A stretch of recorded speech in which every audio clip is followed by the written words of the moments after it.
It's good to be here. It's a beautiful day here, a bright sunny summer day. And all the things that are going on here are indicative of the time of year, the time of growth, the time of coming forth. We're of course aware of all the different cycles in our own lives, individually speaking. And also to some extent aware of the different things that are going on in the lives around us, our families and friends, the people in the world, the situations in the world. All of them coming to a point of the brightness of summer, the brightness of the full light of day. The planet has been wobbling for so many thousands of years that we go through this winter and summer mode with the fluctuation from northern and southern hemisphere. We don't know balance yet on Earth. And this is reflected in people's consciousness and reflected in the situation of how the world moves. We're ultimately responsible for the planet and bringing the planet back into a place of balance. The only place of balance is to be balanced in the true sense of identity, which is in the oneness of the light. We are all people of the light, co-creators of the consciousness here on Earth, co-creators of the very planet itself, charged with the responsibility of stewarding all that is here, looking after all the things that go on. In some ways, the things that have been going on are hardly reflective of the truth of who we are as individuals and as a collective. Nevertheless, the truth still has and always has been this case, still has the possibility of being revealed while we're still alive. This has been passed on generation after generation, each generation content to let the opportunity pass by. And ultimately, mankind, and the opportunity for mankind is to reveal, while mankind is alive, and that God is in action on Earth. The creators are here and set things right. It's kind of like a garden. If it's cared for, it reveals something different, something of care. If it's controlled in the way that mankind's consciousness controls everything, perhaps with all the chemicals and things that mankind shows, then it can be toxic to the wildlife, it can be toxic to the bees and the creatures and everything else. And the world has become toxic, not by reason of the fact that that's its natural state, but it's toxic because of the consciousness that's in the world. Toxic consciousness. We allow things to go on and ignore them. In Canada, we're so concerned about the environment, yet most of the pollution that goes on in the world exists and comes from the source of contamination of the largest source of contamination on the planet, the Alberta tar sands. And yet, it's hardly even in the awareness of consciousness. But this is only part of it. A state of imbalance in all the different ways, including war, including poverty, including hunger, including disease, including all the things are indicative of the lower level of vibratory living. We've gotten used to it over thousands of years, living at a very seemingly safe, but very low level, with war and with all the other conditions that go on, giving the responsibility of living to governments and means of control, religions and things. But we need to, as individuals, take back our power, reveal the truth of who we are. This goes for all mankind. We can no longer give that responsibility to a priesthood or a political system or some sort of system out there. Because all of it turns out to be an abuse of the power that we give them. So we individually come back, come home, come to the place of knowing the truth about who we are as individuals. So the question might be asked, who are you? And the usual identity is through something, a name, what we do, who we are in society perhaps. But none of that is the truth. And the truth ultimately is the sense of awareness, the body of awareness in your consciousness. When the body of awareness of consciousness is in line with the truth of consciousness, then there's more power that's available to move through us. The truth of consciousness is we're one with the Creator, one with God, each one. That sense of oneness needs to be reclaimed. You, I, all people on earth have the ability to find that oneness, to find that truth. But people search for the truth in all sorts of convoluted ways, making it almost too hard. The body and mind and heart are incapable of creating the truth. But they can discern the truth when they're aligned with the true sense of identity. The true sense of identity is the individualized divine being within. And we say within, it also extends beyond the form. But the true sense of identity only loves one thing. It loves the light. It loves the supreme creator in that sense.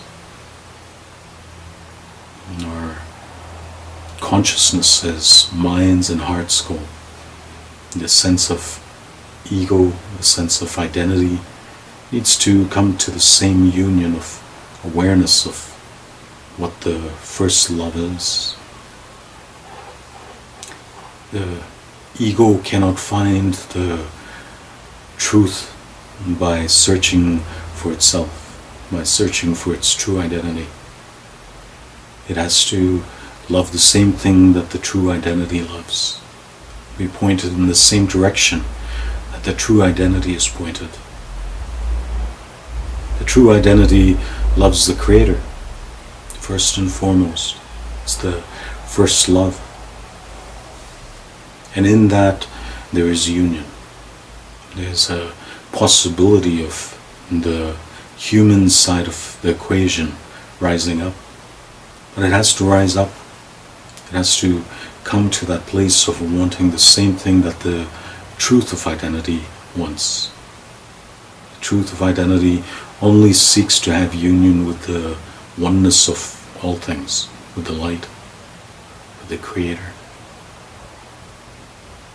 We use the word God, but people identify God somewhere else. They don't see it in themselves, and as a result they don't see it in others. They don't see it in the environment, so the environment suffers also. And the world is in chaos, war and conflict, and all a representation of the fact that man is fighting against God. Because to fight against anybody is to fight against God. To fight against nature is to fight against God. To have patterns of conflict are patterns of conflict against God, against the light. Because all things are the light. Without the light is nothing made that is made. So we can't fight against anything in the usual sense of war and conflict, man's inhumanity to man. And we need to come back to what is truly important. The only thing that's really important. And in that finding the only thing that's really important, we find all the life that we're given to live. All the opportunities for joy, all the opportunities for happiness, all the opportunities for all the things we really want in our heart. Because the light gives that. The Creator gives you in everything that you could possibly want. But you have to ask in the right way. You have to allow this sense of consciousness to be in the oneness, in agreement with your divinity, with your divineness. Without that agreement inside, there's a state of separation. The state of separation is more a sense of feeling from the mind and the heart that somehow God is somewhere else, that the Creator is somewhere else, maybe in the past, maybe in the future, and so people wait. And all the time ignoring the reality that the Creator is, plain and simple, all around. People sometimes feel alone. They have issues where they long for union with someone, perhaps to feel the sense of aloneness resolved. But before we can even deal with the sense of aloneness by filling the void with somebody else, we have to go into the aloneness and find the oneness that's already there. And the realization in aloneness, in individuality, in the sense of individuality, is that really, well, it's a gift. It's an opportunity to find what is truly in the heart all along. And we can, in that sense, never be alone. We're never separate from God, from the Creator. There's no such thing. It's factually impossible for that to occur. But the sense of aloneness, the feeling of separation that the mind and the heart goes through, is a gift, is an opportunity to come back home into the truth of the heart of the Creator, to find yourself in there, to find your identity in there. And this is possible for each person. And we cannot do it for anybody else. I can't do it for you. You can't do it for me or anybody else. It's the plain, simple truth. If we can, to help the world, come back to the sense and awareness of the oneness. All life is one. All creation is one. If you look out at anybody, if you see somebody else out there, and you think that there's a state of separation, it's the illusion, because there is no separation in that sense. Our bodies are participating in the awareness of the life force, translated by the mind, translated by the heart. So we think we have bodies. And yet when we sit in a chair, there's a beginning of the loss of awareness of where our forms are and where the chair is. As we lose the sense of the perception of our physical forms, we still have physical form, but the loss of the sense of the state of separation between our physical form and that which is around starts to be revealed. We can feel ourselves being one with the chair. We can feel ourselves, our physical forms, being one with the air, with the atmosphere. Even though there's a slight sensation of the difference between the air and our physical form. Yet if you go beyond the slight sensory difference between the air and your physical form, or between your physical form and the chair, And you'll start to feel the ability to tune into all that's around you. The chair, the room, the atmosphere, the substance of the plants, the substance of creation, and go into the feeling of the oneness. Feel everything. Start to develop your awareness of the energy that exists between you and nature. Nature by itself is not the creator, it is part of the creation. So you can't find it in nature, but you can become aware of the sensation that exists when you move into the oneness. The vibration, the interface between you and everything else. And this is easy on a physical level. It's actually very simple on an individual level to feel the oneness from a physical standpoint. It's a little bit harder for the mind because the mind doesn't resolve itself into the oneness. The mind feels separate. It doesn't have the same ability as the form to feel. So the mind thinks about things like oneness, thinks about things like God, thinks about things like all the things that the mind thinks about. Trying to work out how it can get a better situation, resolve itself into maybe a better life, maybe a better pattern somehow. But mind creates chaos. All of mankind's mind creates chaos and war and conflict. Because everything the mind comes up with is basically a substitute for the reality of the truth. The mind is actually like a drop of water in the ocean of consciousness. Trying to keep a drop of water separate from the ocean is pointless. Because all the water returns to the ocean upon death.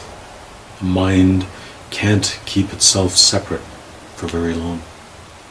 It tries everything in its power to maintain itself in a form of a droplet of water, thinking itself to be perhaps larger than it is. But the mind in that sense is not really separate. It's just very, very small. Very, very limited by what it can perceive. There's a much more limitless state of consciousness available. The ocean of consciousness, the ocean of the divine mind, the access to information from the divine mind sense. But the mind tries to give itself all sorts of reasons not to join with the universal mind, with the divine mind of the Creator. It comes up with things like maybe trying to tune into aliens or some sort of consciousness out there. Maybe it's channeling something. All excuses, all substitute patterns, trying to work something out other than just joining with the oneness. And people come out with all sorts of crazy notions, meant to impress other minds, other little droplets of water. But usually some people's droplets of water, they find that amusing, find that entertaining, and so they participate in that. But joining with the ocean of water, the ocean of divine consciousness, there is no amusement in the droplets. There is no amusement in some sort of channeling of consciousness. All the silly mind games that go on in that regard. We ultimately don't have to channel anything. We just have to let go into the universality of God, the Creator. But people try to do that by joining up with something, maybe an organization. So there are certain organizations that have been highly successful at getting members because they can promote something that keeps the little droplets feeling like they're separate and can retain the sense of separation of droplets of water. People love their own identities. They love their own identities so much that they die trying to keep their own identities. And they suffer through all sorts of things. And in that, the mechanisms of control of religions have preyed upon them, preyed upon people, preyed upon people's fears primarily, to allow somebody else to be the intermediary between you and God, or between the sense of self and divinity, is attempt to stay as a droplet of water, an attempt to shuck off the responsibility to somebody else. But that's an impossible task. Nobody else can take you or anybody else to the ocean. You have to join with that yourself. You have to choose, if that's what your choice is, to let go into the ocean of consciousness of the Creator. Although there are religions that will gladly take your money, there are all sorts of them out there that would gladly take your money and amuse you to whatever extent in some sort of superstitious belief patterns,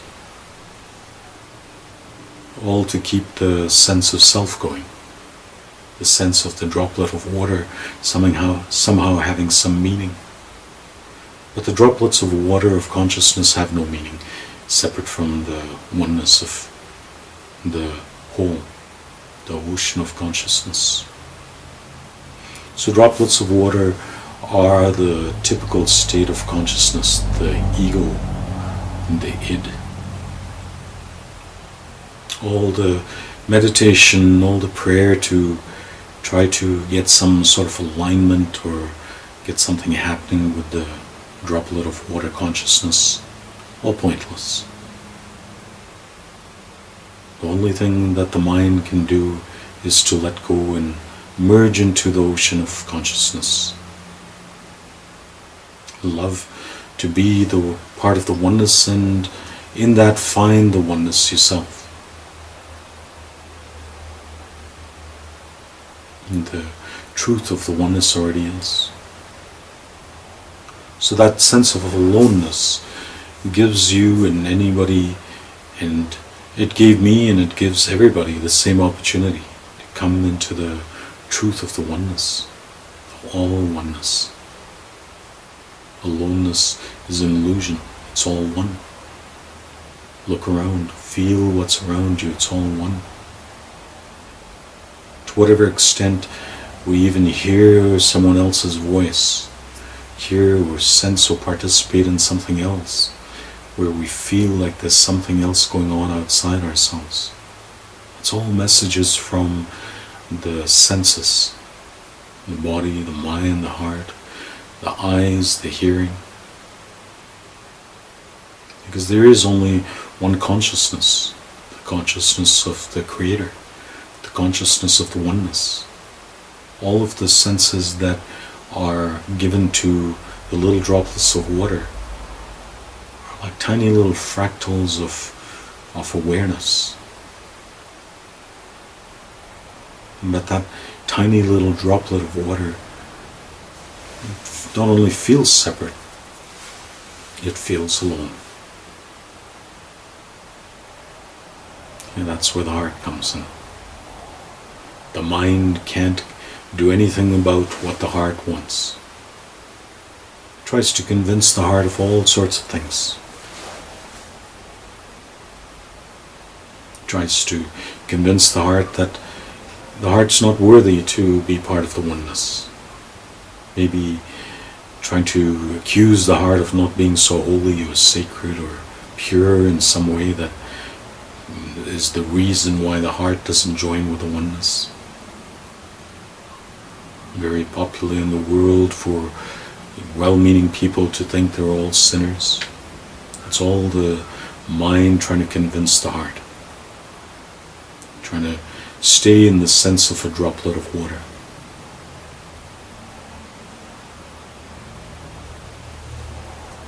But the heart has to break free of that pattern. It has to take the initiative to break free from the thought pattern. Because the thought pattern doesn't lead to anything other than the state of a sense of separation, being a little droplet.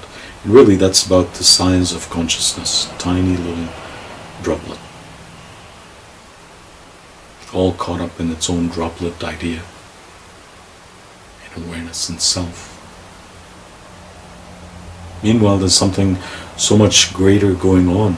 There's an ocean going on, but the droplet feels so separate. Tiny little drops of consciousness, looking out and thinking that there are other tiny little drops of consciousness, looking for some sort of meaning of life in being a drop of consciousness. There is no meaning in the drop except the fact that the drop can return to the oneness, to the ocean of consciousness. But the heart has to want this. The heart has to choose to merge into the oneness, no longer being deceived by the mind of separation. Anytime the mind starts to think of separation, starts to try to speak to the heart about separation, don't you believe it. Don't fall for it. You are always part of the oneness, as is everybody. Can't get away from it, in fact. No matter how many ideas there are of separation, none of it is the truth. There is no separation. It's all one. The whole of the universe is one. All of the galaxies, all of life here on Earth. And you are one with the Creator already. From the moment your consciousness even had a sense of separation, it was still one. It just thought of itself as being a drop somehow. People feel so small in this. Of course, a droplet of water is relatively small compared to the ocean of the truth of oneness. So that little droplet has to get burned away. The sense of separation has to be transmuted and changed.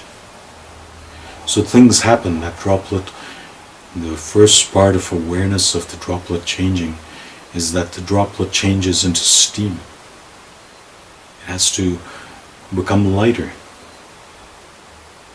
It burns itself off into the oneness.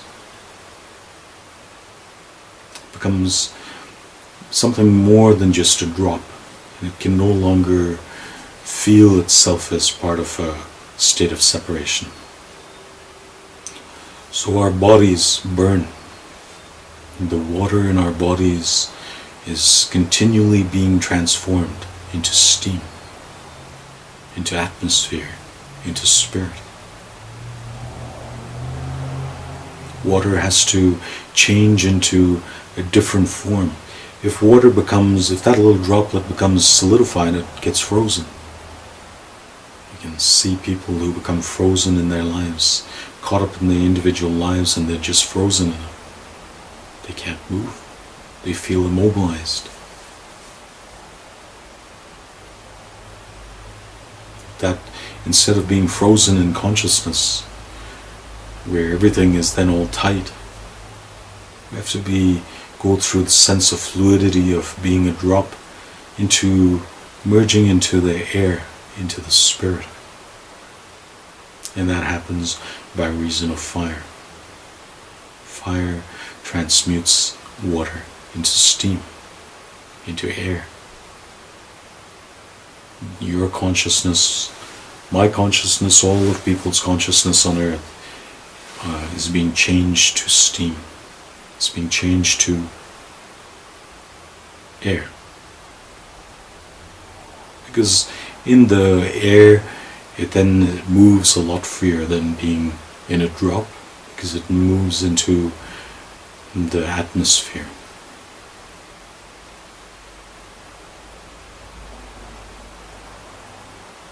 When we move into the atmosphere, we go from being a drop of water into air.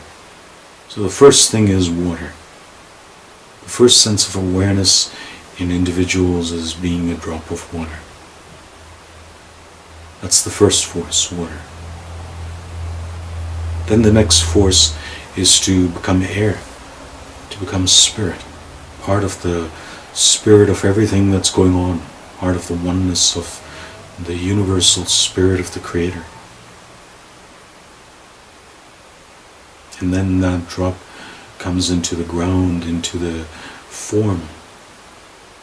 It becomes part of, we see and feel our forms as being one with the Creator. The sense of identity has gone from air into earth again. It goes from water to air to earth. This is a natural progression. We have to go through the sense of spirit, and then into a sense of identity with all of life here on earth. Identity with the planet, identity with our forms, identity with the identity of others. The looking around and seeing our identity is all part of the oneness of form. All form is one. That's the force of earth. And then comes the last force, the force of fire. The awareness that there's this eternal fire that's always burning. The fire of the Creator's love. Fire of love, God's love that's continually burning. The sense of identity goes through these four forces. Through the sense of being a little drop of water, then part of spirit, air, then earth, and then into the oneness of the transmutation of the force of fire. One with the fire. The unquenchable fire that burns forever and ever and ever. This is an apt description of the Creator. The fire that burns forever and ever and ever. And we just allow ourselves to merge and be one with the fire. Letting all of the state of separate consciousness move from being the tiny little droplet into spirit, into earth, and then one in the fire. We are one in the fire. All things are one in the eternal purifying fire. Because fire purifies everything. It purifies all the things in the droplet of water. In the point of death, the droplet of water gets burned off. The sense of identity is burned off into the fire.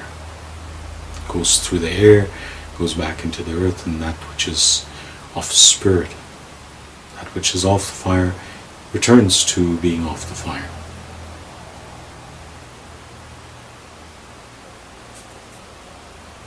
So identification and the truth of identification and the knowing who you are needs to go through the four forces, through the transmutation by the four forces, where you come to know the four forces for yourself. People twisted the forces around. So they start with fire, or try to start with fire. And then they go to earth. And then they go to air. And then they go to water.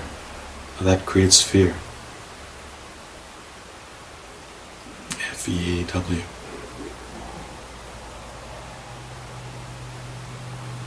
The wrong way of moving through the forces and utilizing the forces is always leads to fear.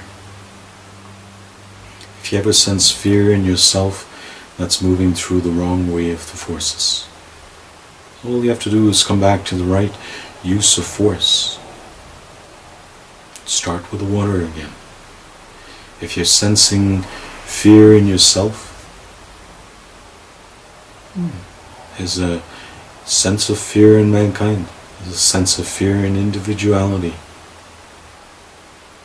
And come back first to water. And the force of water is the symbol and the recognition of the truth. So we start with truth. Truth is a force.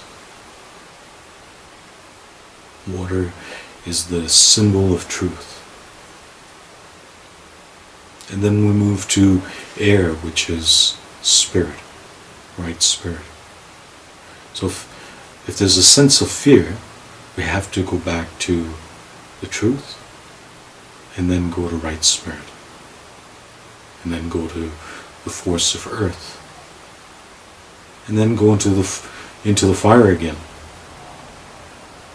where everything's burned off, everything's purified in the fire of God's love, fire of the Creator's love. And there is nothing to be afraid of. When we utilize the forces that are given to us, each one of us, the force is given to you. May the force be with you. Well, it's not just one force. You use 4 forces at your fingertips: truth, spirit, earth, and fire. Transmutation into the living reality that everything's continually burning.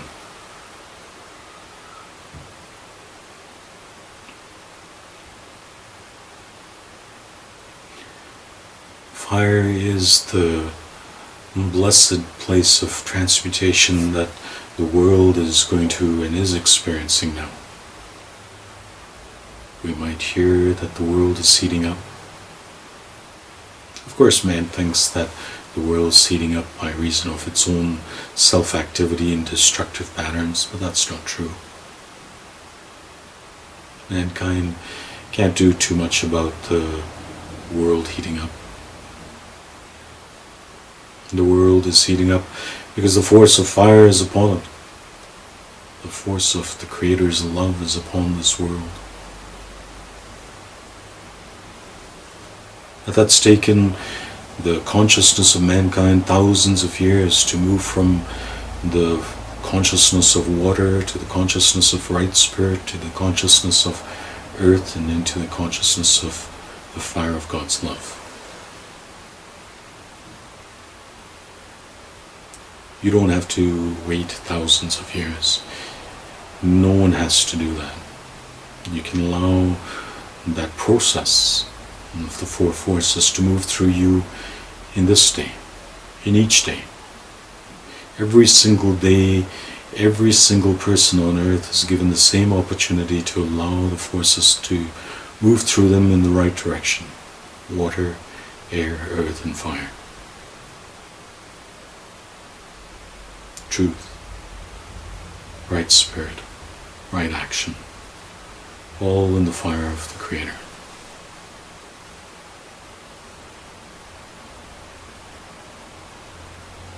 And in that, nothing gets burned up because it's all in balance. Because we're starting with the water. That little tiny droplet expands from being just a tiny droplet. One drop of water, when it expands into the air, when it's in the realm of spirit, is much greater, volume-wise, than just being a little tiny drop of water. Same with the sense of identity. If we have a sense of identity being a drop of water, it feels very small. Caught up in that very small little narcissistic sense of self. Being a tiny little drop. This is what's going on in my drop world. A drop of water world. We're not drops of water. When we move into spirit, we start to lose the sense of identity as just being all about me, all about my drop of water. We start to feel and see what's going on around us more. There's a larger world of spirit going on around. Connection to not only family and friends and life around us, but into the whole. Spirit moves through the whole thing. Then our identity isn't as narcissistic. It's bigger than being narcissistic, self-centered. Water, a drop of water is very self-centered. It's all about a drop of water. The mind, thinking it's just a drop of water, is only concerned with its own little drop.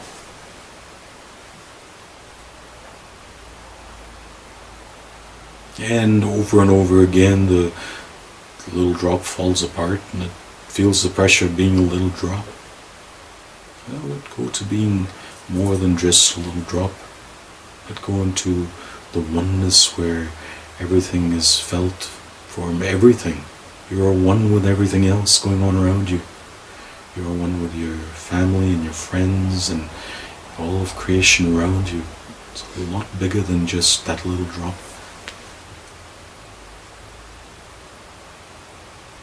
And then the sense of concern and fear for just being a little drop gets lost.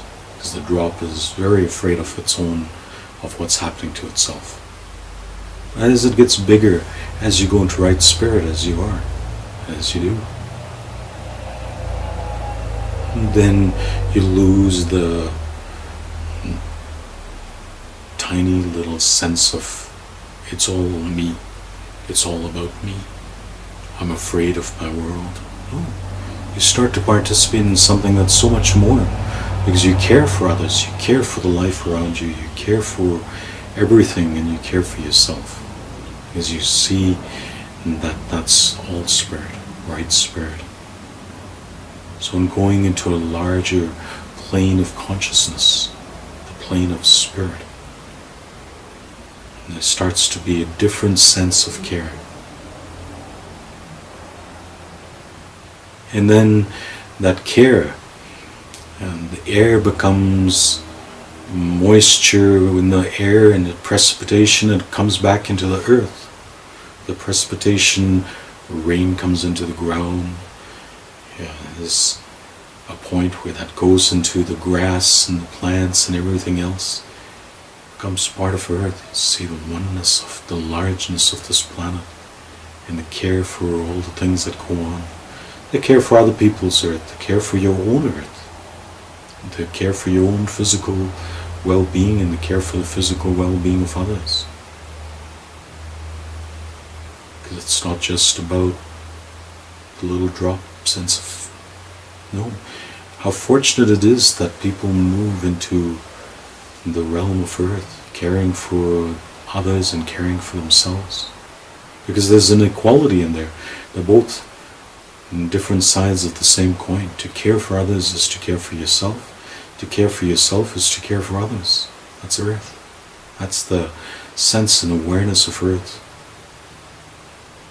When you care and look after the things for yourself, and you care, you look after the things for others, and you can see how others care for you and how others care for, so that care extends and needs to extend to you, to your own awareness of caring for everything and caring for yourself also.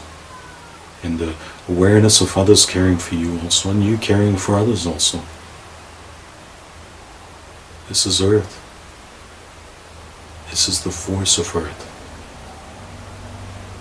Without the going into the larger consciousness of caring for others, and having that sense and awareness of caring for others, caring for your children, caring for your parents, caring for your family, caring for those you love and care for, and then realizing caring for yourself also.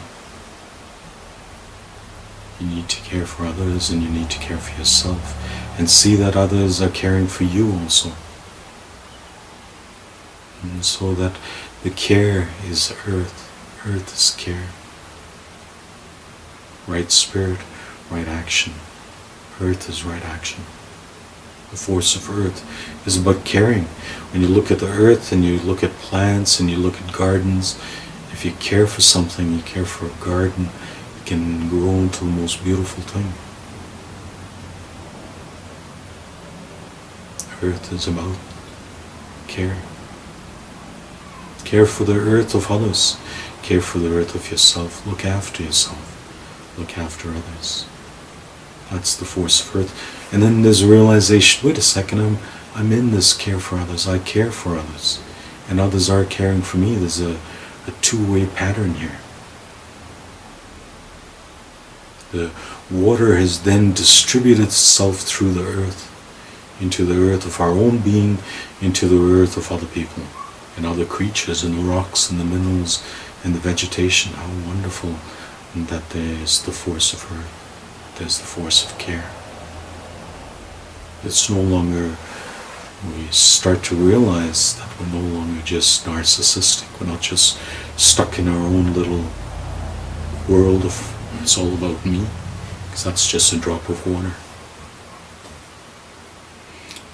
So once one comes through the force of fire, one comes to the wonderful opportunity to see how everything is in the fire already. The earth, the water, the air, the earth. It's already in the fire. Without the fire, the water has no meaning. It'll freeze. If you had this world with all the water it was, 1,000,000 miles away from where it is now in proximity to the sun, the water on earth would freeze. Not even 1,000,000 miles. The water would freeze. It would lose its current meaning in that way.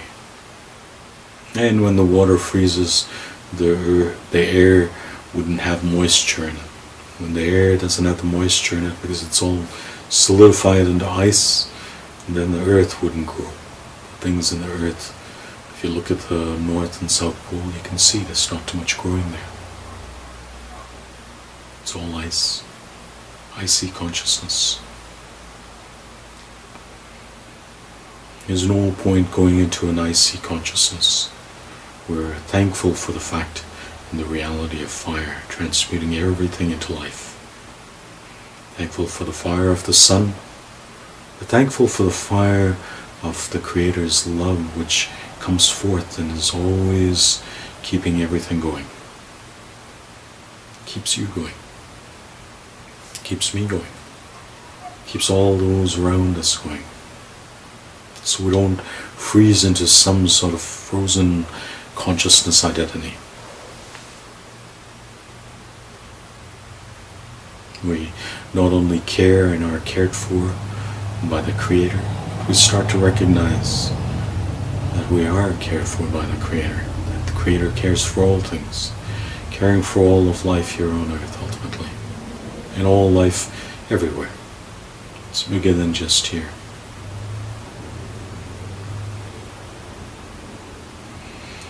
So we're one with the fire. But it takes moving through the forces, moving through the sense of identities. And in the fire, all water is consumed into the fire, transmuted. The truth, and the spirit, and the earth, the fire, it's all transmuted. And that fire extends and burns forever and ever and ever. It's unquenchable. Unquenchable means it can never be put out. Fire of the Creator's love can never be put out. Not by tiny little drops of water anyway. Yet burns and is described as such. In biblical texts, people speak of the fire that burns forever and ever and ever. Or the lake of fire that burns forever and ever and ever.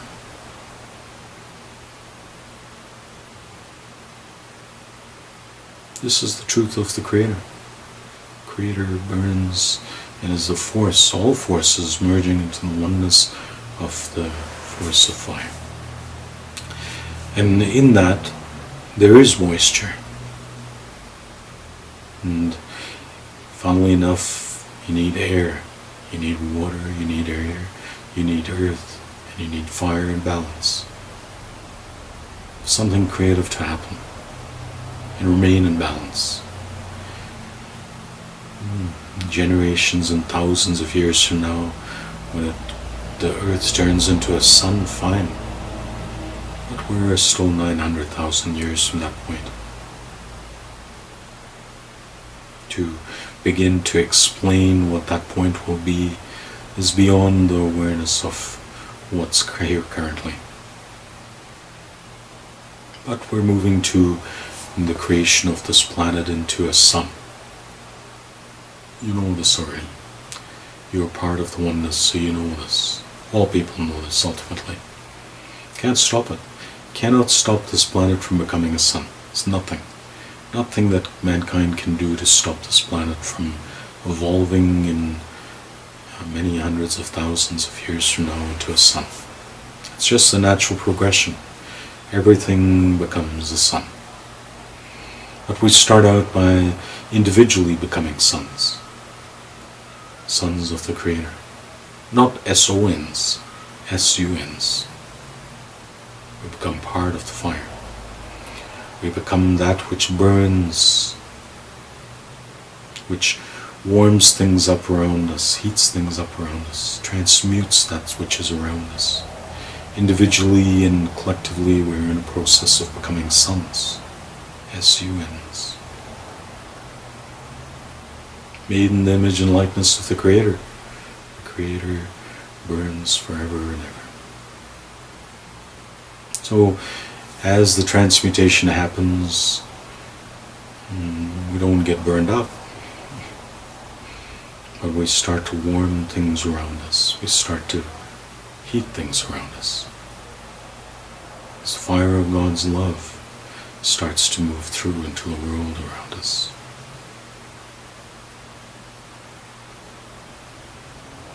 And those around start to feel the fire, because the fire is informed them. The fire of God's love. The fire of the Creator's love is burning in form, not invisibly somewhere out there, miasmically floating on a cloud perhaps. No. God in action on earth through mankind. Fire in action on earth through human forms. And we each and all have the same potential. Be and reveal the fire of God's love on earth. You be the means. I'll be the means for myself, because I know what I'm doing. But I know the same potential